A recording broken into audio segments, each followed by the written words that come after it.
নমস্কার বন্ধুরা, আশা করছি তোমরা সবাই ভালো আছো। আজকে আমি তোমাদের জন্য একটি ভরাট আসন ডিজাইন নিয়ে এসেছি। আর তোমরা আমার চ্যানেলটিতে নতুন হলে অবশ্যই আমার চ্যানেলটিকে সাবস্ক্রাইব করো আর পাশে থাকা বেল বাটনটিকে প্রেস করো। তো চলো এবার আমরা আসনটি দেখে নেব।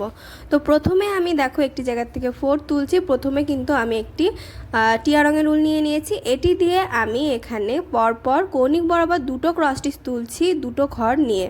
দেখো দুটো ঘর নিয়ে দুটো ক্রস স্টিচ আমি তুললাম। তোলার পরে আমি 4টে ঘর নিয়ে যে বড় সাইজের ক্রস স্টিচগুলো হয় সেগুলো তৈরি করছি। দেখো কৌণিক বরাবর এলে 4টে ঘর হচ্ছে, আবার পাশে ও লম্ব বরাবরও কিন্তু 4টে ঘর হয় এক্ষেত্রে। তো প্রথমে আমি একটি ক্রস স্টিচ তৈরি করছি। দেখো ক্রস চিহ্ন তৈরি করার পরে তোমরা সেন্টার বরাবর ঘরে গিয়ে একটি প্লাস চিহ্ন তৈরি করে নেবে। এটি তৈরি করার পর আমি আবার কৌণিক বরাবর ঘরে যাব। দুটো ঘর নিয়ে আমি আগের মতো করে ছোট ক্রস স্টিচগুলো তৈরি করব। তো এখানে আমি প্রথমে কৌণিক বরাবর দুটো ক্রস স্টিচ তৈরি করছি ছোট ঘরের।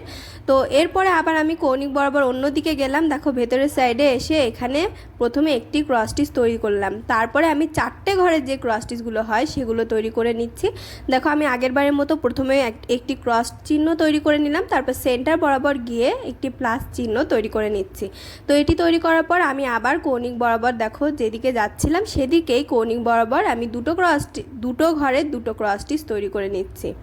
তো এই সাইডটি কিন্তু কমপ্লিট হয়ে গেল। এবার সেমভাবে আমি অপর সাইড তৈরি করব, যার জন্য আমি নিচে চলে এলাম। দেখো এবার বিপরীত সাইডে আমি কৌণিক বরাবর প্রথমে একটি ক্রস স্টিচ তুলব, ছোট যে ক্রস স্টিচগুলো হয় সেটি, তারপরে বড় যে ক্রস স্টিচ হয় সেটি আমি তুলছি। দেখো সেমভাবে আগের মতো করে প্রথমে ক্রস চিহ্ন তৈরি করে পরে প্লাস চিহ্ন তৈরি করে আবার দেখো এখানে আমি কৌণিক বরাবর দুটো ক্রস স্টিচ পরপর তৈরি করে নিচ্ছি দুটো ঘর নিয়ে। তো পুরোটা বক্স কিন্তু আমি কমপ্লিট করে নিয়েছি।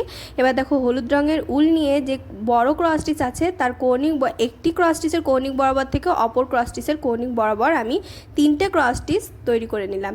তো এবার অপর সাইডে চলে এলাম। দেখো এখান থেকে আবার আমি কৌণিক বরাবর আমি অপর সাইডের ক্রস স্টিচ একটি সাইডের থেকে অপর সাইডে চলে যাচ্ছি। তো এভাবে করে সেন্টারটি আমি কমপ্লিট করে নিলাম। এবারে আমি পিঙ্ক কালারের উল নিয়ে নেব। দেখো পিঙ্ক কালারের উল নিয়ে আমি যেই ক্রস স্টিচগুলো আছে প্রথম ক্রস স্টিচের লাইনে আমি 3টে লাইন তৈরি করছি। এখানে কিন্তু কোনো ক্রস স্টিচের ঘরের গ্যাপ রাখা যাবে না, সরি ক্রস স্টিচের ঘরের না, এই আসনের লাইনের কিন্তু গ্যাপ রাখা যাবে না। তো প্রথমে আমি 3টে লাইন তুললাম, যেহেতু ক্রস স্টিচের আসন বেশি করা হয় তাই ক্রস স্টিচ বলে ফেলছি। তারপরে দেখো আমি দুটো লাইন তৈরি করলাম। সেমভাবে অপর সাইডেও আমি দুটো লাইন তৈরি করে নিচ্ছি। তোমরা ঠিক সেমভাবে এভাবে সেলাই করে নেবে। তো এটুকু তৈরি করার পরে আবার দেখো আমি অপর সাইডে চলে এলাম। বড় ক্রস স্টিচের পাশের ঘর থেকে প্রথমে আমি একটি লাইন তৈরি করলাম, তারপরে আবার ছোট ক্রস স্টিচের সেন্টার থেকে হলুদ রঙের ছোট ক্রস স্টিচের সেন্টার পর্যন্ত আমি আরেকটি লাইন তৈরি করলাম। এবারে আমি ছোট ক্রস স্টিচের দেখো সাইডের থেকে ওপরের যেটা আছে সেটা থেকে হলুদ রঙের ক্রস স্টিচের সাইড আর সেন্টার থেকে হলুদ রঙের ক্রস স্টিচের সেন্টার। আবার আমি যেই ছোট ক্রস স্টিচ আছে তার সাইডের থেকে হলুদ রঙের ক্রস স্টিচের সাইড পর্যন্ত সেলাই করে নিলাম। এবার আমি অপর সাইডে এই সাইডে দেখো দুটো লাইন তৈরি করে নেব। তো এভাবে করে তোমরা মোট 4টে পাপড়ি তৈরি করে নেবে।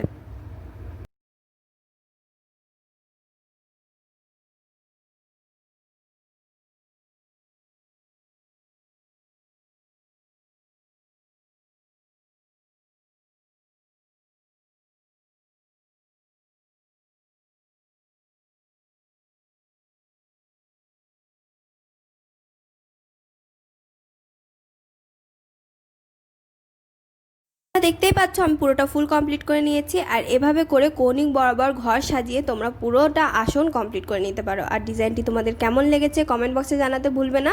আর ভিডিওটি ভালো লাগলে লাইক শেয়ার করবে এবং অবশ্যই আমার চ্যানেলটিকে সাবস্ক্রাইব করবে।